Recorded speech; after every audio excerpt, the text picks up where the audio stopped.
ਸੁਖਵੰਤ ਹੁੰਦਲ ਦੇ ਪੋਡਕਾਸਟ ਵਿੱਚ ਜੀ ਆਇਆਂ ਨੂੰ।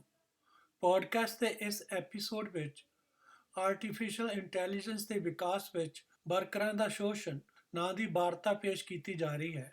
ਇਸ ਨੂੰ ਲਿਖਿਆ ਸੁਖਵੰਤ ਹੁੰਦਲ ਨੇ ਅਤੇ ਇਸ ਨੂੰ ਬੋਲ ਦੀ ਲਿਖਤ ਵਿੱਚ ਤਬਦੀਲ ਕਰਨ ਲਈ ਆਰਟੀਫੀਸ਼ੀਅਲ ਇੰਟੈਲੀਜੈਂਸ ਦੀ ਵਰਤੋਂ ਕੀਤੀ ਗਈ ਹੈ।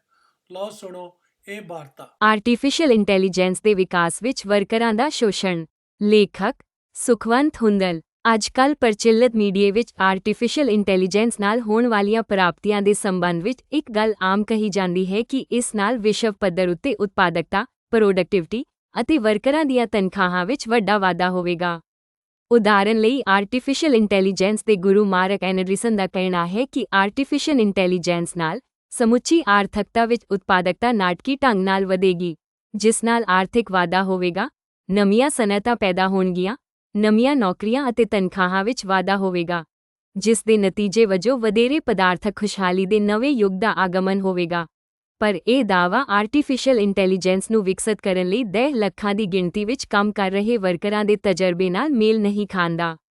ਇਸ ਸਮੇਂ ਦੁਨੀਆ ਦੇ ਗਰੀਬ ਜਾਂ ਵਿਕਾਸਸ਼ੀਲ ਦੇਸ਼ਾਂ ਨਾਲ ਸੰਬੰਧਿਤ ਇਹ 10 ਲੱਖਾਂ ਵਰਕਰ ਬਹੁਤ ਹੀ ਘੱਟ ਤਨਖਾਹਾਂ ਅਤੇ ਕੰਮ ਦੀਆਂ ਮਾੜੀਆਂ ਹਾਲਤਾਂ ਵਿੱਚ ਕੰਮ ਕਰ ਰਹੇ ਹਨ ਅਤੇ ਆਰਟੀਫੀਸ਼ੀਅਲ ਇੰਟੈਲੀਜੈਂਸ ਦੇ ਖੇਤਰ ਵਿੱਚ ਕੰਮ ਕਰ ਰਹੀਆਂ ਕੰਪਨੀਆਂ ਵੱਲੋਂ ਕੀਤੇ ਜਾਂਦੇ ਬਹੁਤ ਹੀ ਬੁਰੀ ਤਰ੍ਹਾਂ ਦੇ ਸ਼ੋਸ਼ਣ ਦਾ ਸ਼ਿਕਾਰ ਹੋ ਰਹੇ ਹਨ। ਇਸ ਲੇਖ ਵਿੱਚ ਆਰਟੀਫੀਸ਼ੀਅਲ ਇੰਟੈਲੀਜੈਂਸ ਦੇ ਵਿਕਾਸ ਦੌਰਾਨ ਹੋ ਰਹੇ ਕਾਮਿਆਂ ਦੇ ਇਸ ਸ਼ੋਸ਼ਣ ਬਾਰੇ ਗੱਲ ਕੀਤੀ ਜਾਵੇਗੀ। ਆਰਟੀਫੀਸ਼ੀਅਲ ਇੰਟੈਲੀਜੈਂਸ ਦੇ ਮਾਡਲਾਂ, ਜਿਵੇਂ ਚੈਟ-ਜੀਪੀਟੀ, ਨੂੰ ਸਿਖਲਾਈ ਦੇਣ ਲਈ ਬਹੁਤ ਸਾਰੇ ਡੇਟਾ, ਜਾਣਕਾਰੀ ਦੀ ਲੋੜ ਪੈਂਦੀ ਹੈ। ਇਸ ਡੇਟਾ ਵਿੱਚ ਲਿਖਤ, ਟੈਕਸਟ, ਤਸਵੀਰਾਂ, ਇਮੇਜ, ਆਵਾਜ਼, ਆਡੀਓ, ਵੀਡੀਓ ਆਦਿ ਸ਼ਾਮਲ ਹਨ। ਆਰਟੀਫੀਸ਼ੀਅਲ ਇੰਟੈਲੀਜੈਂਸ ਦੇ ਮਾਡਲ ਇਸ ਡੇਟਾ ਤੋਂ ਤਾਂ ਹੀ ਸਿੱਖ ਸਕਦੇ ਹਨ ਜੇ ਇਹ ਡੇਟਾ ਠੀਕ ਤਰ੍ਹਾਂ ਲੇਬਲ ਅਤੇ ਸ਼੍ਰੇਣੀਬੱਧ ਕੀਤਾ ਗਿਆ ਹੋਵੇ। ਜਿਵੇਂ ਕਿ ਆਪਣੇ ਆਪ ਚੱਲਣ ਵਾਲੀਆਂ ਕਾਰਾਂ ਨਾਲ ਸੰਬੰਧਿਤ ਆਰਟੀਫੀਸ਼ੀਅਲ ਇੰਟੈਲੀਜੈਂਸ ਦੇ ਮਾਡਲਾਂ ਨੂੰ ਸੜਕ ਉੱਤੇ ਲੱਗੇ ਸਾਈਨਾਂ, ਪੈਦਲ ਚੱਲਣ ਵਾਲਿਆਂ, ਖੰਭਿਆਂ ਆਦਿ ਬਾਰੇ ਫਰਕ ਸਿੱਖਣ ਲਈ ਜ਼ਰੂਰੀ ਹੈ ਕਿ ਵੀਡੀਓਜ਼ ਵਿੱਚ ਇਹਨਾਂ ਸਾਰੀਆਂ ਚੀਜ਼ਾਂ ਨੂੰ ਸਹੀ ਅਤੇ ਸਪਸ਼ਟ ਤੌਰ ਉੱਤੇ ਲੇਬਲ ਕੀਤਾ ਗਿਆ ਹੋਵੇ। ਇਸੇ ਤਰ੍ਹਾਂ ਬੋਲੀ ਨਾਲ ਸੰਬੰਧਿਤ ਆਰਟੀਫੀਸ਼ੀਅਲ ਇੰਟੈਲੀਜੈਂਸ ਦੇ ਮਾਡਲਾਂ ਨੂੰ ਬੋਲੀ ਵਿੱਚ ਗਾਲਾਂ, ਅਸ਼ਲੀਲ ਭਾਸ਼ਾ, ਨਫ਼ਰਤ ਅਤੇ ਵਿਤਕਰੇ ਭਰੀ ਸ਼ਬਦਾਵਲੀ ਨੂੰ ਸਮਝਣ ਲਈ ਜ਼ਰੂਰੀ ਹੈ ਕਿ ਲਿਖਤਾਂ ਵਿੱਚ ਇਹਨਾਂ ਚੀਜ਼ਾਂ ਦੀ ਚੰਗੀ ਤਰ੍ਹਾਂ ਪਛਾਣ ਕੀਤੀ ਗਈ ਹੋਵੇ। ਇਸ ਲਈ ਇਹ ਕੰਮ ਕਰਨ ਲਈ ਲੱਖਾਂ, 10 ਲੱਖਾਂ, ਮਿਲੀਅਨਾਂ ਲੋਕਾਂ ਦੀ ਲੋੜ ਪੈਂਦੀ ਹੈ ਅਤੇ ਇਹਨਾਂ ਲੋਕਾਂ ਨੂੰ ਲੇਬਲਰ, ਲੇਬਲ ਲਾਉਣ ਵਾਲੇ ਜਾਂ ਐਨੋਟੇਟਰ, ਨੋਟ ਲਿਖਣ ਵਾਲੇ ਕਿਹਾ ਜਾਂਦਾ ਹੈ। ਇਹ ਲੇਬਲਰ ਜਾਂ ਐਨੋਟੇਟਰ ਦਿਨ ਵਿੱਚ ਘੰਟਿਆਂ ਬੱਧੀ ਆਪਣੇ ਫੋਨਾਂ ਜਾਂ ਕੰਪਿਊਟਰਾਂ ਦੀਆਂ ਸਕਰੀਨਾਂ ਅੱਗੇ ਬੈਠੇ ਫੋਟੋਆਂ, ਵੀਡੀਓ ਅਤੇ ਲਿਖਤਾਂ ਨੂੰ ਦੇਖਦੇ ਹਨ ਅਤੇ ਵਸਤੂਆਂ ਦੁਆਲੇ ਗੋਲ ਦਾਇਰੇ ਵਾਹ ਕੇ ਉਹਨਾਂ ਉੱਤੇ ਲੇਬਲ ਲਾਉਂਦੇ ਹਨ ਤਾਂ ਕਿ ਆਰਟੀਫੀਸ਼ੀਅਲ ਇੰਟੈਲੀਜੈਂਸ ਦੇ ਮਾਡਲ ਇਹਨਾਂ ਫੋਟੋਆਂ, ਵੀਡੀਓ ਆਦਿ ਤੋਂ ਸਿੱਖ ਸਕਣ। ਉਹ ਘਰ ਵਿਚਲੇ ਫਰਨੀਚਰ ਉੱਤੇ ਨਿਸ਼ਾਨ ਲਾਉਂਦੇ ਹਨ ਕਿ ਇਹ ਟੀਵੀ ਹੈ, ਇਹ ਮਾਈਕ੍ਰੋਵੇਵ ਓਵਨ ਹੈ। ਲੋਕਾਂ ਦੇ ਵੱਖ-ਵੱਖ ਤਰ੍ਹਾਂ ਦੇ ਚਿਹਰਿਆਂ ਬਾਰੇ ਦੱਸਣ ਲਈ ਚਿਹਰਿਆਂ ਉੱਤੇ ਨਿਸ਼ਾਨ ਲਾ ਕੇ ਲੇਬਲ ਲਾਉਂਦੇ ਹਨ। ਇਹ ਗੋਰਾ ਹੈ, ਇਹ ਕਾਲਾ ਹੈ, ਇਹ ਏਸ਼ੀਅਨ ਹੈ। ਲੇਬਲ ਲਾਉਣ ਜਾਂ ਨੋਟ ਲਿਖਣ ਦਾ ਕੰਮ ਕਰਨ ਵਾਲੇ ਇਹਨਾਂ ਲੱਖਾਂ ਲੋਕਾਂ ਵਿੱਚੋਂ ਬਹੁਗਿਣਤੀ ਅਮਰੀਕਾ ਦੀ ਸਿਲੀਕੋਨ ਵੈਲੀ ਤੋਂ ਹਜ਼ਾਰਾਂ ਮੀਲ ਦੂਰ ਗਰੀਬ ਜਾਂ ਵਿਕਾਸਸ਼ੀਲ ਦੇਸ਼ਾਂ ਵਿੱਚ ਕੰਮ ਕਰਦੇ ਹਨ। ਇਹਨਾਂ ਦੇਸ਼ਾਂ ਵਿੱਚ ਫਿਲੀਪੀਨ, ਕੀਨੀਆ, ਇੰਡੀਆ, ਪਾਕਿਸਤਾਨ, ਵੈਨਜ਼ੂਏਲਾ, ਕੋਲੰਬੀਆ ਆਦਿ ਦੇਸ਼ ਸ਼ਾਮਲ ਹਨ। ਸੰਨ 2023 ਵਿੱਚ ਛਪੀ ਇੱਕ ਰਿਪੋਰਟ ਅਨੁਸਾਰ ਉਸ ਸਮੇਂ ਇਕੱਲੇ ਫਿਲੀਪੀਨ ਵਿੱਚ 20 ਲੱਖ ਤੋਂ ਜ਼ਿਆਦਾ ਲੋਕ ਇਸ ਤਰ੍ਹਾਂ ਦਾ ਕੰਮ ਕਰ ਰਹੇ ਸਨ। ਇੰਡੀਆ ਬਾਰੇ ਸੰਨ 2022 ਵਿੱਚ ਛਪੀ ਇੱਕ ਰਿਪੋਰਟ ਅਨੁਸਾਰ ਉਸ ਸਮੇਂ 70,000 ਲੋਕ ਇਸ ਖੇਤਰ ਵਿੱਚ ਕੰਮ ਕਰਦੇ ਸਨ ਅਤੇ ਉਸ ਸਮੇਂ ਇੰਡੀਆ ਵਿੱਚ ਡੇਟਾ ਲੇਬਲਿੰਗ ਦੀ ਇੰਡਸਟਰੀ ਦੀ ਕੀਮਤ 25 ਕਰੋੜ 250 ਮਿਲੀਅਨ ਡਾਲਰ ਦੇ ਬਰਾਬਰ ਸੀ। ਉਸ ਵੇਲੇ ਆਉਣ ਵਾਲੇ ਸਾਲਾਂ ਵਿੱਚ ਇੰਡੀਆ ਵਿੱਚ ਇਸ ਇੰਡਸਟਰੀ ਦੇ ਪਸਾਰ ਦੇ ਅੰਦਾਜ਼ੇ ਲਾਏ ਜਾ ਰਹੇ ਸਨ। ਇਸ ਪਸਾਰ ਦੇ ਸੱਚ ਹੋਣ ਦਾ ਅੰਦਾਜ਼ਾ ਕੰਪਿਊਟਰ ਵਰਲਡ ਨਾਂ ਦੇ ਸਾਈਟ ਉੱਤੇ 8 ਸਤੰਬਰ 2025 ਨੂੰ ਛਪੇ ਇੱਕ ਆਰਟੀਕਲ ਤੋਂ ਲਾਇਆ ਜਾ ਸਕਦਾ ਹੈ। ਇਸ ਆਰਟੀਕਲ ਵਿੱਚ ਜਾਣਕਾਰੀ ਦਿੱਤੀ ਗਈ ਹੈ ਕਿ ਇੰਡੀਆ ਵਿੱਚ ਉਬਰ ਨੇ ਇੰਡੀਆ ਦੇ 12 ਸ਼ਹਿਰਾਂ ਵਿੱਚ ਇੱਕ ਪਾਇਲਟ ਪ੍ਰੋਗਰਾਮ ਸ਼ੁਰੂ ਕੀਤਾ ਹੈ ਜਿਸ ਵਿੱਚ ਉਹ ਆਪਣੇ ਡਰਾਈਵਰਾਂ ਨੂੰ ਡੇਟਾ ਨੂੰ ਲੇਬਲ ਕਰਨ ਦੀ ਜਾਣਕਾਰੀ ਦੇ ਰਹੇ ਹਨ ਤਾਂ ਕਿ ਉਹ ਉਸ ਸਮੇਂ ਡੇਟਾ ਲੇਬਲ ਕਰਨ ਦਾ ਕੰਮ ਕਰ ਸਕਣ ਜਦੋਂ ਉਹ ਵਿਹਲੇ ਹੁੰਦੇ ਹਨ, ਭਾਵ ਜਦੋਂ ਉਨ੍ਹਾਂ ਕੋਲ ਉਬਰ ਦੀ ਸਵਾਰੀ ਨਹੀਂ ਹੁੰਦੀ ਹੈ। ਇਸ ਆਰਟੀਕਲ ਅਨੁਸਾਰ ਉਬਰ ਦੇ ਇਸ ਕਦਮ ਨਾਲ ਇੰਡੀਆ ਵਿੱਚ ਉਬਰ ਦੇ 10 ਲੱਖ, 1 ਮਿਲੀਅਨ ਤੋਂ ਵੱਧ ਡਰਾਈਵਰ ਇਸ ਖੇਤਰ ਵਿੱਚ ਕੰਮ ਕਰਨ ਵਾਲਿਆਂ ਵਿੱਚ ਸ਼ਾਮਲ ਹੋ ਜਾਣਗੇ। ਫਰਵਰੀ 2024 ਵਿੱਚ ਅਲ ਜਜ਼ੀਰਾ ਦੀ ਸਾਈਟ ਉੱਤੇ ਛਪੇ ਇੱਕ ਆਰਟੀਕਲ ਅਨੁਸਾਰ ਕੀਨੀਆ ਵਿੱਚ 12 ਲੱਖ, 1.2 ਮਿਲੀਅਨ ਲੋਕ ਆਨਲਾਈਨ ਕੰਮ ਕਰਦੇ ਹਨ। ਇਸ ਆਰਟੀਕਲ ਤੋਂ ਇਹ ਸਪਸ਼ਟ ਨਹੀਂ ਕਿ ਇਹਨਾਂ ਵਿੱਚੋਂ ਕਿੰਨੇ ਲੋਕ ਡੇਟਾ ਨੂੰ ਲੇਬਲ ਕਰਨ ਦਾ ਕੰਮ ਕਰਦੇ ਹਨ, ਪਰ ਇਹ ਕਿਹਾ ਜਾ ਸਕਦਾ ਹੈ ਇਹਨਾਂ ਵਿੱਚੋਂ ਬਹੁਗਿਣਤੀ ਲੋਕ ਇਹ ਕੰਮ ਕਰਦੇ ਹੋਣਗੇ ਕਿਉਂਕਿ ਬਹੁਤ ਸਾਰੇ ਆਰਟੀਕਲਾਂ ਵਿੱਚ ਕੀਨੀਆ ਨੂੰ ਕੰਮ ਦੇ ਇਸ ਖੇਤਰ ਦਾ ਇੱਕ ਪ੍ਰਮੁੱਖ ਕੇਂਦਰ ਲਿਖਿਆ ਗਿਆ ਹੈ। ਇਹ ਲੋਕ ਆਰਟੀਫਿਸ਼ੀਅਲ ਇੰਟੈਲੀਜੈਂਸ ਦੇ ਖੇਤਰ ਵਿੱਚ ਵੱਡੀਆਂ ਕੰਪਨੀਆਂ ਜਿਵੇਂ ਮੈਟਾ, ਗੂਗਲ, ਓਪਨਆਈ, ਮਾਈਕਰੋਸਾਫਟ, ਐਮਾਜ਼ੋਨ ਲਈ ਡੇਟਾ ਨੂੰ ਲੇਬਲ ਕਰਨ ਦਾ ਕੰਮ ਕਰਦੇ ਹਨ। ਪਰ ਇਹ ਕੰਪਨੀਆਂ ਇਹਨਾਂ ਵਰਕਰਾਂ ਤੋਂ ਸਿੱਧਾ ਕੰਮ ਨਹੀਂ ਕਰਾਉਂਦੀਆਂ, ਸਗੋਂ ਇਹ ਹੋਰ ਕੰਪਨੀਆਂ ਨੂੰ ਠੇਕੇ ਦੇ ਦਿੰਦੀਆਂ ਹਨ ਅਤੇ ਉਹ ਕੰਪਨੀਆਂ ਇਹਨਾਂ ਵਰਕਰਾਂ ਤੋਂ ਇਹਨਾਂ ਵੱਡੀਆਂ ਕੰਪਨੀਆਂ ਲਈ ਕੰਮ ਕਰਾਉਂਦੀਆਂ ਹਨ। ਮੈਟਾ, ਗੂਗਲ, ਓਪਨਆਈ, ਮਾਈਕਰੋਸਾਫਟ ਆਦਿ ਕੰਪਨੀਆਂ ਦੀ ਡੇਟਾ ਲੇਬਲ ਕਰਨ ਦੇ ਕੰਮ ਵਿੱਚ ਠੇਕੇ ਉੱਤੇ ਸੇਵਾ ਕਰਨ ਵਾਲੀਆਂ ਕੰਪਨੀਆਂ ਵਿੱਚੋਂ ਕੁਝ ਦੇ ਨਾਂ ਇਸ ਪ੍ਰਕਾਰ ਹਨ: ਸੈਮਸੋਰਸ ਇੰਪੈਕਟ ਸੋਰਸਿੰਗ ਇਨ ਕਾਰਪੋਰੇਸ਼ਨ, ਸਾਮਾ, ਸਕੇਲ ਆਈ, ਆਈਮੈਰਿਟ, ਨਿਕੀ.ਏਆਈ ਅਤੇ ਐਪਨ। ਵੱਡੀਆਂ ਕੰਪਨੀਆਂ ਲਈ ਠੇਕੇ ਉੱਤੇ ਕੰਮ ਕਰਵਾਉਣ ਵਾਲੀਆਂ ਇਹ ਕੰਪਨੀਆਂ ਆਪਣੇ ਆਪ ਵਿੱਚ ਹੀ ਕਾਫੀ ਵੱਡੀਆਂ ਕੰਪਨੀਆਂ ਬਣ ਗਈਆਂ ਹਨ। ਉਦਾਹਰਨ ਲਈ ਸੰਨ 2024 ਵਿੱਚ ਛਪੇ ਇੱਕ ਆਰਟੀਕਲ ਅਨੁਸਾਰ ਸੰਨ 2024 ਵਿੱਚ ਇਹਨਾਂ ਵਿੱਚੋਂ ਇੱਕ ਕੰਪਨੀ ਸਕੇਲ ਆਈ ਦੀ ਕੁੱਲ ਕੀਮਤ $14 ਅਰਬ ਸੀ। ਬਿਨਾਂ ਸ਼ੱਕ ਇਹਨਾਂ ਕੰਪਨੀਆਂ ਲਈ ਡੇਟਾ ਨੂੰ ਲੇਬਲ ਕਰਨ ਦਾ ਕੰਮ ਕਰਨ ਵਾਲੇ ਇਹ ਵਰਕਰ ਬਹੁਤ ਕੀਮਤੀ ਕੰਮ ਕਰਦੇ ਹਨ ਜੋ ਆਰਟੀਫਿਸ਼ੀਅਲ ਇੰਟੈਲੀਜੈਂਸ ਦੇ ਮਾਡਲਾਂ ਨੂੰ ਸਿੱਖਿਅਤ ਕਰਨ ਲਈ ਜ਼ਰੂਰੀ ਹੈ, ਪਰ ਇਹਨਾਂ ਵਰਕਰਾਂ ਨੂੰ ਇਸ ਕੰਮ ਦੀ ਬਹੁਤ ਘੱਟ ਮਜ਼ਦੂਰੀ ਮਿਲਦੀ ਹੈ। ਬਹੁਤੀਆਂ ਹਾਲਤਾਂ ਵਿੱਚ ਇਹ ਮਜ਼ਦੂਰੀ ਉਨ੍ਹਾਂ ਦੇ ਦੇਸ਼ਾਂ ਵਿੱਚ ਨਿਸ਼ਚਿਤ ਕੀਤੀ ਗਈ ਘੱਟੋ-ਘੱਟ ਉਜਰਤ ਦੇ ਨੇੜੇ ਹੁੰਦੀ ਹੈ ਅਤੇ ਕਈ ਹਾਲਤਾਂ ਵਿੱਚ ਉਸ ਤੋਂ ਵੀ ਘੱਟ। ਉਦਾਹਰਨ ਲਈ 2023 ਤੋਂ 2024 ਦੌਰਾਨ ਕੀਨੀਆ ਵਿੱਚ ਇਸ ਖੇਤਰ ਵਿੱਚ ਕੰਮ ਕਰਨ ਵਾਲੇ ਵਰਕਰਾਂ ਬਾਰੇ ਕਈ ਰਿਪੋਰਟਾਂ ਛਪੀਆਂ ਹਨ। ਇਹਨਾਂ ਰਿਪੋਰਟਾਂ ਵਿੱਚ ਕੀਨੀਆ ਦੇ ਵਰਕਰਾਂ ਨੇ ਦੱਸਿਆ ਹੈ ਕਿ ਉਨ੍ਹਾਂ ਨੂੰ ਇਹ ਕੰਮ ਕਰਨ ਦੇ $1.30 ਤੋਂ ਲੈ ਕੇ $2 ਪ੍ਰਤੀ ਘੰਟੇ ਦੇ ਮਿਲਦੇ ਹਨ। ਭਾਵੇਂ ਕਿ ਕੀਨੀਆ ਵਿੱਚ ਸਾਰੇ ਵਰਕਰਾਂ ਲਈ ਕੋਈ ਨਿਸ਼ਚਿਤ ਘੱਟੋ-ਘੱਟ ਤਨਖਾਹ ਨਹੀਂ ਹੈ, ਪਰ ਜਿਸ ਸਮੇਂ ਦੀ ਇਹ ਵਰਕਰ ਗੱਲ ਕਰਦੇ ਹਨ, ਉਸ ਸਮੇਂ ਕੀਨੀਆ ਵਿੱਚ ਇੱਕ ਰਿਸੈਪਸ਼ਨਿਸਟ ਦੀ ਘੱਟੋ-ਘੱਟ ਤਨਖਾਹ $1.52 ਪ੍ਰਤੀ ਘੰਟਾ ਸੀ।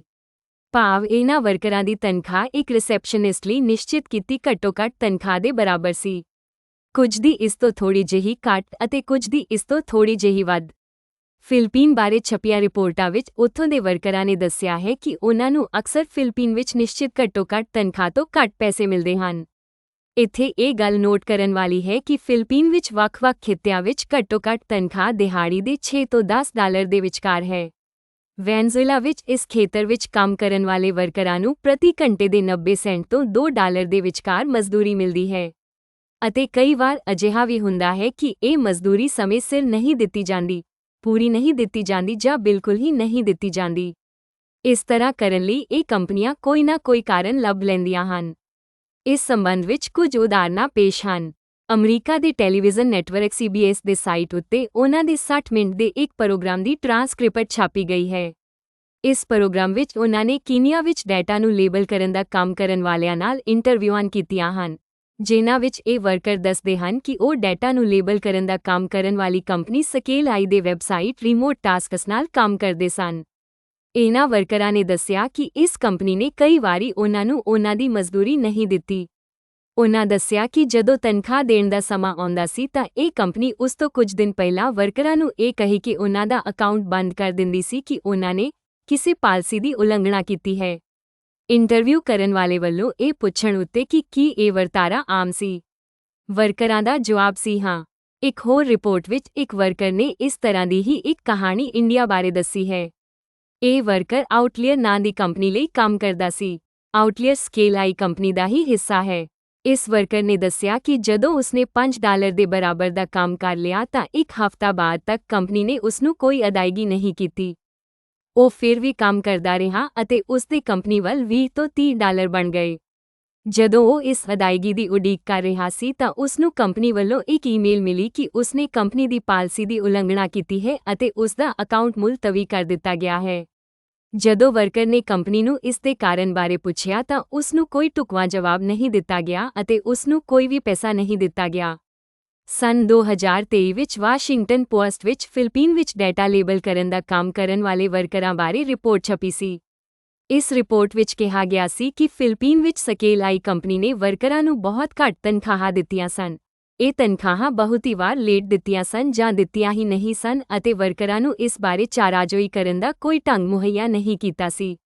ਵਾਸ਼ਿੰਗਟਨ ਪੋਸਟ ਨੇ ਇਹ ਗੱਲ ਵਰਕਰਾਂ ਨਾਲ ਕੀਤੀਆਂ ਇੰਟਰਵਿਊਆਂ, ਕੰਪਨੀ ਦੇ ਅੰਦਰੂਨੀ ਸੁਨੇਹਿਆਂ, ਅਦਾਇਗੀਆਂ ਦੇ ਰਿਕਾਰਡ ਅਤੇ ਵਿੱਤੀ ਬਿਆਨ ਫਾਈਨੈਂਸ਼ੀਅਲ ਸਟੇਟਮੈਂਟ ਦੇਖਣ ਤੋਂ ਬਾਅਦ ਕਹੀ ਸੀ। ਇਸ ਰਿਪੋਰਟ ਵਿੱਚ ਫਿਲੀਪੀਨ ਦੇ ਕੁਝ ਵਰਕਰਾਂ ਨੇ ਆਪਣੀ ਸਥਿਤੀ ਇਸ ਤਰ੍ਹਾਂ ਦੱਸੀ। 23 ਸਾਲਾ ਸ਼ੈਰੀਸ ਨੇ ਦੱਸਿਆ ਕਿ ਉਸਨੇ ਇੱਕ ਕੰਮ ਉੱਤੇ 4 ਘੰਟੇ ਲਾਏ, ਜਿਸ ਲਈ ਉਸਨੂੰ $2 ਮਿਲਣੇ ਸਨ। ਸਕੇਲ ਆਈ ਦੀ ਕੰਪਨੀ ਰਿਮੋਟ ਟਾਸਕਸ ਨੇ ਉਸਨੂੰ 30 ਸੈਂਟ ਦਿੱਤੇ। ਇੱਕ ਹੋਰ ਵਰਕਰ ਜੈਕੀ ਨੇ ਦੱਸਿਆ ਕਿ ਉਸਨੇ ਇੱਕ ਕੰਮ ਉੱਤੇ 3 ਦਿਨ ਕੰਮ ਕੀਤਾ ਅਤੇ ਉਸਦਾ ਖਿਆਲ ਸੀ ਕਿ ਇਸ ਲਈ ਉਸਨੂੰ $50 ਮਿਲਣਗੇ, ਪਰ ਉਸਨੂੰ ਇਸ ਲਈ ਸਿਰਫ $12 ਮਿਲੇ। 36 ਸਾਲਾ ਬੈਂਸ ਨੇ ਦੱਸਿਆ ਕਿ ਉਸਨੇ ਕੰਪਨੀ ਲਈ $150 ਤੋਂ ਵੱਧ ਦਾ ਕੰਮ ਕੀਤਾ ਸੀ, ਪਰ ਉਸਨੂੰ ਅਚਾਨਕ ਪਲੇਟਫਾਰਮ ਤੋਂ ਕੱਢ ਦਿੱਤਾ ਗਿਆ ਅਤੇ ਉਸਨੂੰ ਇਸ ਲਈ ਕੁਝ ਨਹੀਂ ਮਿਲਿਆ। ਇੱਕ ਹੋਰ ਵਰਕਰ ਨੇ ਦੱਸਿਆ ਕਿ ਜੇ ਤੁਸੀਂ ਸੁਪਰਵਾਈਜ਼ਰ ਕੋਲ ਥੋੜ੍ਹੀ ਜਿਹੀ ਵੀ ਸ਼ਿਕਾਇਤ ਕਰੋ ਤਾਂ ਉਹ ਤੁਹਾਡਾ ਅਕਾਊਂਟ ਬੰਦ ਕਰ ਦਿੰਦੇ ਹਨ ਅਤੇ ਫਿਰ ਤੁਸੀਂ ਉਹਨਾਂ ਨਾਲ ਹੋਰ ਕੰਮ ਨਹੀਂ ਕਰ ਸਕਦੇ। ਡੇਟਾ ਲੇਬਲ ਕਰਨ ਵਾਲੇ ਵਰਕਰਾਂ ਬਾਰੇ ਛਪੀਆਂ ਰਿਪੋਰਟਾਂ ਵਿੱਚ ਇਹਨਾਂ ਵਰਕਰਾਂ ਨੇ ਇੱਕ ਹੋਰ ਸ਼ਿਕਾਇਤ ਇਹ ਕੀਤੀ ਹੈ ਕਿ ਉਹਨਾਂ ਦਾ ਕੰਮ ਉਹਨਾਂ ਉੱਤੇ ਮਾਨਸਿਕ ਤੌਰ ਉੱਤੇ ਬਹੁਤ ਬੁਰੇ ਅਸਰ ਪਾਉਂਦਾ ਹੈ। ਉਹਨਾਂ ਅਨੁਸਾਰ ਉਹਨਾਂ ਨੂੰ ਕਈ ਵਾਰੀ ਘੰਟਿਆਂ ਬੱਧੀ ਅਸ਼ਲੀਲ, ਅਣਮਨੁੱਖੀ, ਹਿੰਸਾ ਅਤੇ ਨਫ਼ਰਤ ਨਾਲ ਭਰਪੂਰ ਲਿਖਤਾਂ, ਤਸਵੀਰਾਂ, ਵੀਡੀਓ ਆਦਿ ਦੇਖ ਕੇ ਲੇਬਲ ਕਰਨੀਆਂ ਪੈਂਦੀਆਂ ਹਨ ਤਾਂ ਕਿ ਆਰਟੀਫਿਸ਼ੀਅਲ ਇੰਟੈਲੀਜੈਂਸ ਦੇ ਮਾਡਲਾਂ ਨੂੰ ਇਹਨਾਂ ਚੀਜ਼ਾਂ ਬਾਰੇ ਸਿਖਲਾਈ ਦਿੱਤੀ ਜਾ ਸਕੇ। CBS ਨੈੱਟਵਰਕ ਦੀ ਪਹਿਲਾਂ ਦਰਜ ਕੀਤੀ ਰਿਪੋਰਟ ਵਿੱਚ ਕੀਨੀਆ ਦੇ ਇੱਕ ਵਰਕਰ ਨੇ ਦੱਸਿਆ ਕਿ ਉਸ ਦੀ ਡਿਊਟੀ ਆਰਟੀਫਿਸ਼ੀਅਲ ਇੰਟੈਲੀਜੈਂਸ ਦੇ ਮਾਡਲ ਨੂੰ ਪੋਰਨੋਗ੍ਰਾਫੀ, ਅਸ਼ਲੀਲਤਾ, ਨਫ਼ਰਤ ਭਰੀ ਬੋਲਚਾਲ ਅਤੇ ਅਤਿ ਦੀ ਹਿੰਸਾ ਦੀ ਪਛਾਣ ਕਰਨਾ ਸਿਖਾਉਣਾ ਸੀ। ਇਸ ਲਈ ਉਸਨੂੰ ਹਰ ਰੋਜ਼ 8 ਘੰਟੇ, ਹਫ਼ਤੇ ਦੇ 40 ਘੰਟੇ ਅਜਿਹੀ ਸਮੱਗਰੀ ਦੇਖਣੀ ਪੈਂਦੀ ਸੀ ਜਿਸ ਵਿੱਚ ਲੋਕਾਂ ਨੂੰ ਵੱਢਿਆ, ਟੁਕਿਆ ਜਾ ਰਿਹਾ ਹੁੰਦਾ ਸੀ।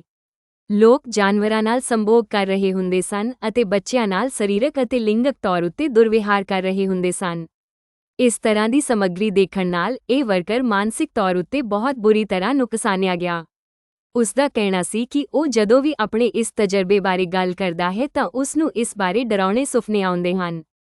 ਕੀਨੀਆ ਵਿੱਚ ਹੀ ਇਸ ਤਰ੍ਹਾਂ ਦੀ ਸਮੱਗਰੀ ਦੇਖਣ ਵਾਲੀ ਇੱਕ ਹੋਰ ਵਰਕਰ ਨੇ CBS ਨੈੱਟਵਰਕ ਨੂੰ ਆਪਣੇ ਉੱਤੇ ਮਾਨਸਿਕ ਤੌਰ ਉੱਤੇ ਪਏ ਬੁਰੇ ਅਸਰ ਬਾਰੇ ਦੱਸਦਿਆਂ ਕਿਹਾ, ਇਸ ਕੰਮ ਦੇ ਨਤੀਜੇ ਵਜੋਂ ਉਸਨੂੰ ਲੋਕਾਂ ਨਾਲ ਗੱਲਬਾਤ ਕਰਨੀ ਬਹੁਤ ਮੁਸ਼ਕਿਲ ਲੱਗਦੀ ਹੈ ਅਤੇ ਉਸਨੂੰ ਗੱਲ ਕਰਨ ਦੀ ਥਾਂ ਰੋਣਾ ਸੌਖਾ ਲੱਗਦਾ ਹੈ। ਉਸਨੇ ਅੱਗੇ ਦੱਸਿਆ ਕਿ ਇਸ ਤਰ੍ਹਾਂ ਦੇ ਕੰਮ ਕਾਰਨ ਤੁਸੀਂ ਆਪਣੇ ਆਪ ਨੂੰ ਲੋਕਾਂ ਤੋਂ ਕੱਟ ਲੈਂਦੇ ਹੋ ਅਤੇ ਆਪਣੇ ਆਪ ਨੂੰ ਬਿਲਕੁਲ ਇਕੱਲੇ ਕਰ ਲੈਂਦੇ ਹੋ। ਇਹਨਾਂ ਵਰਕਰਾਂ ਦੇ ਕੰਮ ਦੀਆਂ ਹਾਲਤਾਂ ਬਾਰੇ ਕੁਝ ਹੋਰ ਗੱਲਾਂ ਇਸ ਪ੍ਰਕਾਰ ਹਨ। ਇਹਨਾਂ ਵਰਕਰਾਂ ਉੱਤੇ ਕੰਪਿਊਟਰ ਪ੍ਰੋਗਰਾਮਾਂ ਨਾਲ ਬਹੁਤ ਸਖਤ ਨਿਗਰਾਨੀ ਰੱਖੀ ਜਾਂਦੀ ਹੈ। ਇਹ ਕੰਪਿਊਟਰ ਪ੍ਰੋਗਰਾਮ ਵਰਕਰਾਂ ਦੇ ਕੰਮ ਦੇ ਸਕਿੰਟ ਦਾ ਹਿਸਾਬ ਰੱਖਦੇ ਹਨ। ਜੇ ਵਰਕਰਾਂ ਨੇ ਟਾਇਲਟ ਵਗੈਰਾ ਜਾਣਾ ਹੋਵੇ ਤਾਂ ਉਹਨਾਂ ਨੂੰ ਆਪਣੇ ਅਕਾਊਂਟ ਤੋਂ ਲੌਗ ਆਊਟ ਹੋ ਕੇ ਜਾਣਾ ਪੈਂਦਾ ਹੈ ਅਤੇ ਟਾਇਲਟ ਤੋਂ ਵਾਪਸ ਆ ਕੇ ਫਿਰ ਲੌਗਇਨ ਕਰਨਾ ਪੈਂਦਾ ਹੈ। ਇਸ ਦਾ ਮਤਲਬ ਇਹ ਹੈ ਕਿ ਵਰਕਰਾਂ ਵੱਲੋਂ ਟਾਇਲਟ ਵਗੈਰਾ ਜਾਣ ਦਾ ਸਮਾਂ ਉਹਨਾਂ ਦੇ ਕੰਮ ਦੇ ਸਮੇਂ ਵਿੱਚੋਂ ਕੱਟ ਲਿਆ ਜਾਂਦਾ ਹੈ। ਇਹਨਾਂ ਨੂੰ ਬਹੁਤ ਤੇਜ਼ ਕੰਮ ਕਰਨਾ ਪੈਂਦਾ ਹੈ ਅਤੇ ਕਈ ਵਾਰੀ ਇਹਨਾਂ ਨੂੰ ਆਪਣਾ ਕੰਮ ਮੁਕਾਉਣ ਲਈ ਵਾਧੂ ਸਮਾਂ ਲਾਉਣਾ ਪੈਂਦਾ ਹੈ, ਜਿਸ ਦੇ ਉਹਨਾਂ ਨੂੰ ਪੈਸੇ ਨਹੀਂ ਮਿਲਦੇ। ਕਈ ਵਰਕਰਾਂ ਨੇ ਦੱਸਿਆ ਕਿ ਜਿਸ ਕੰਮ ਲਈ ਕੰਪਨੀ ਵੱਲੋਂ 1 ਘੰਟੇ ਦਾ ਸਮਾਂ ਨਿਸ਼ਚਿਤ ਕੀਤਾ ਹੁੰਦਾ ਹੈ, ਉਹ ਕੰਮ 1 ਘੰਟੇ ਵਿੱਚ ਖਤਮ ਨਹੀਂ ਹੁੰਦਾ ਅਤੇ ਇਸ ਸਮੇਂ ਵਰਕਰਾਂ ਕੋਲ 2 ਚੋਣਾਂ ਹੁੰਦੀਆਂ ਹਨ। ਇੱਕ ਕੰਮ ਨੂੰ ਅੱਧ ਵਿਚਾਲੇ ਛੱਡ ਦਿੱਤਾ ਜਾਵੇ, ਜਿਸ ਬਦਲੇ ਉਹਨਾਂ ਨੂੰ ਆਪਣੇ ਵੱਲੋਂ ਲਾਏ ਸਮੇਂ ਦੇ ਕੋਈ ਪੈਸੇ ਨਹੀਂ ਮਿਲਦੇ, ਜਾਂ ਵਾਧੂ ਸਮਾਂ ਲਾ ਕੇ ਕੰਮ ਨੂੰ ਮੁਕੰਮਲ ਕੀਤਾ ਜਾਵੇ, ਜਿਸ ਹਾਲਤ ਵਿੱਚ ਉਹਨਾਂ ਨੂੰ ਵਾਧੂ ਲਾਏ ਸਮੇਂ ਦੇ ਪੈਸੇ ਨਹੀਂ ਮਿਲਦੇ। ਇਸ ਤੋਂ ਬਿਨਾਂ ਉਹਨਾਂ ਨੂੰ ਕੰਮ ਦੀ ਕੋਈ ਸਿਕਿਉਰਿਟੀ ਨਹੀਂ ਹੁੰਦੀ। ਇਹ ਕੰਪਨੀਆਂ ਜਦੋਂ ਚਾਹੁਣ ਉਹਨਾਂ ਦੇ ਅਕਾਊਂਟ ਬੰਦ ਕਰ ਸਕਦੀਆਂ ਹਨ ਅਤੇ ਉਹਨਾਂ ਨੂੰ ਕੰਮ ਤੋਂ ਵਿਹਲੇ ਕਰ ਸਕਦੀਆਂ ਹਨ। ਇਹਨਾਂ ਵਰਕਰਾਂ ਦੇ ਸੰਬੰਧ ਵਿੱਚ ਸਿਤਮ ਦੀ ਸਭ ਤੋਂ ਵੱਡੀ ਗੱਲ ਇਹ ਹੈ ਕਿ ਉਹਨਾਂ ਕੋਲ ਆਪਣੀ ਸ਼ਿਕਾਇਤ ਕਰਨ ਦਾ ਕੋਈ ਰਸਤਾ ਨਹੀਂ। ਉਹਨਾਂ ਦੀਆਂ ਮਾਲਕ ਕੰਪਨੀਆਂ ਉਹਨਾਂ ਦੀ ਗੱਲ ਸੁਣਨ ਲਈ ਤਿਆਰ ਨਹੀਂ। ਜੇ ਵਰਕਰ ਆਪਣੀਆਂ ਮੁਸ਼ਕਿਲਾਂ ਦੇ ਹੱਲ ਲੱਭਣ ਲਈ ਇਕੱਠੇ ਹੋ ਕੇ ਕੋਈ ਸੰਗਠਨ ਜਾਂ ਯੂਨੀਅਨ ਬਣਾਉਣਾ ਚਾਹੁੰਦੇ ਹਨ ਤਾਂ ਇਹ ਕੰਪਨੀਆਂ ਵਰਕਰਾਂ ਨੂੰ ਕੰਮ ਤੋਂ ਕੱਢ ਦਿੰਦੀਆਂ ਹਨ ਅਤੇ ਕੰਮ ਕਰਨ ਦੀਆਂ ਥਾਵਾਂ ਨੂੰ ਬੰਦ ਕਰ ਦਿੰਦੀਆਂ ਹਨ। ਇਸ ਸੰਬੰਧ ਵਿੱਚ ਕੀਨੀਆ ਦੀਆਂ 2 ਉਦਾਹਰਨਾਂ ਪੇਸ਼ ਹਨ। ਮਈ 2024 ਵਿੱਚ ਕੀਨੀਆ ਵਿੱਚ ਡੇਟਾ ਨੂੰ ਲੇਬਲ ਕਰਨ ਵਾਲੇ ਅਤੇ ਕੰਟੈਂਟ ਮਾਡਰੇਟਰਾਂ ਦਾ ਕੰਮ ਕਰਨ ਵਾਲੇ 97 ਵਰਕਰਾਂ ਨੇ ਅਮਰੀਕਾ ਦੇ ਪ੍ਰੈਜ਼ੀਡੈਂਟ ਜੋ ਬਾਈਡਨ ਨੂੰ ਆਪਣੀਆਂ ਕੰਮ ਦੀਆਂ ਭੈੜੀਆਂ ਹਾਲਤਾਂ ਬਾਰੇ ਇੱਕ ਖੁੱਲ੍ਹਾ ਖੱਤ ਲਿਖਿਆ, ਕਿਉਂਕਿ ਉਹ ਆਰਟੀਫਿਸ਼ੀਅਲ ਇੰਟੈਲੀਜੈਂਸ ਦੇ ਖੇਤਰ ਵਿੱਚ ਅਮਰੀਕਾ ਦੀਆਂ ਕੰਪਨੀਆਂ ਨਾਲ ਕੰਮ ਕਰਦੇ ਸਨ।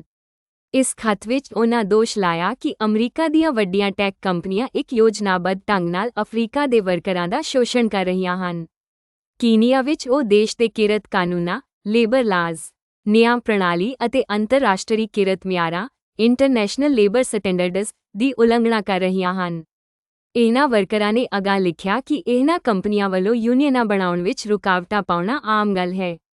ਜਦੋਂ ਕੀਨੀਆ ਵਿੱਚ ਫੇਸਬੁੱਕ ਨਾਲ ਕੰਟੈਂਟ ਮਾਡਰੇਟਰਾਂ ਦਾ ਕੰਮ ਕਰਨ ਵਾਲੇ ਵਰਕਰਾਂ ਨੇ ਯੂਨੀਅਨ ਬਣਾਉਣ ਦੀ ਕੋਸ਼ਿਸ਼ ਕੀਤੀ ਤਾਂ ਸਾਰੇ ਵਰਕਰਾਂ ਨੂੰ ਕੰਮ ਤੋਂ ਕੱਢ ਦਿੱਤਾ ਗਿਆ ਅਤੇ ਫੇਸਬੁੱਕ ਦੀ ਮਾਲਕ ਕੰਪਨੀ ਮੈਟਾ ਕੰਟੈਂਟ ਨੂੰ ਮਾਡਰੇਟ ਕਰਨ ਦਾ ਸਾਰਾ ਕੰਮ ਕੀਨੀਆ ਵਿੱਚ ਬੰਦ ਕਰਕੇ ਕਾਨਾ ਵਿੱਚ ਲੈ ਗਈ। ਇਸੇ ਤਰ੍ਹਾਂ ਕੀਨੀਆ ਵਿੱਚ ਸਕੇਲ ਆਈ ਦੀ ਮਾਤਾਹਿਤ ਕੰਪਨੀ ਰਿਮੋਟ ਟਾਸਕ ਵਿੱਚ ਵਾਪਰਿਆ। ਜਦੋਂ ਉਸ ਕੰਪਨੀ ਵਿੱਚ ਕੰਮ ਕਰਨ ਵਾਲੇ ਵਰਕਰਾਂ ਨੇ ਜਥੇਬੰਦ ਹੋਣ ਦੀ ਕੋਸ਼ਿਸ਼ ਕੀਤੀ ਤਾਂ ਰਿਮੋਟ ਟਾਸਕ ਨੇ ਉਹਨਾਂ ਵਰਕਰਾਂ ਨੂੰ ਕੰਮ ਤੋਂ ਕੱਢ ਦਿੱਤਾ ਅਤੇ ਰਾਤੋਂ ਰਾਤ ਆਪਣਾ ਕੰਮ ਉੱਥੇ ਬੰਦ ਕਰਕੇ ਅਫਰੀਕਾ ਤੋਂ ਬਾਹਰ ਲੈ ਗਈ। ਉੱਪਰਲੇ ਤੱਥਾਂ ਦੇ ਆਧਾਰ ਉੱਤੇ ਇਹ ਕਿਹਾ ਜਾ ਸਕਦਾ ਹੈ ਕਿ ਆਰਟੀਫੀਸ਼ੀਅਲ ਇੰਟੈਲੀਜੈਂਸ ਨੂੰ ਵਿਕਸਤ ਕਰਨ ਵਿੱਚ ਆਪਣੇ ਖੂਨ ਅਤੇ ਪਸੀਨੇ ਨਾਲ ਯੋਗਦਾਨ ਪਾਉਣ ਵਾਲੇ ਇਹ ਲੱਖਾਂ ਮਿਲੀਅਨਸ ਵਰਕਰ ਬਹੁਤ ਹੀ ਭੈੜੀਆਂ ਅਤੇ ਸਖਤ ਹਾਲਤਾਂ ਵਿੱਚ ਕੰਮ ਕਰ ਰਹੇ ਹਨ।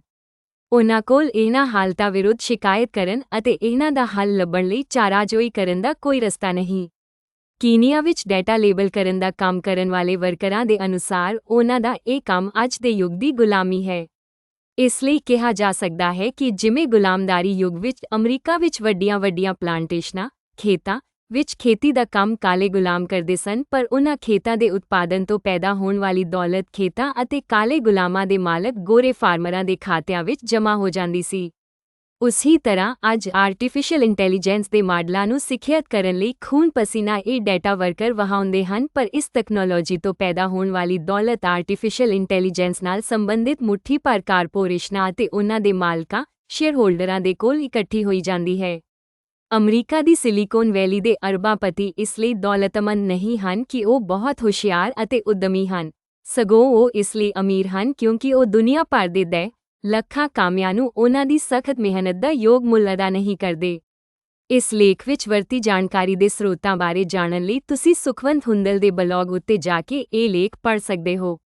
ਉਸ ਦੇ ਬਲੌਗ ਦਾ ਪਤਾ ਹੈ sukhwanthundal.wordpress.com।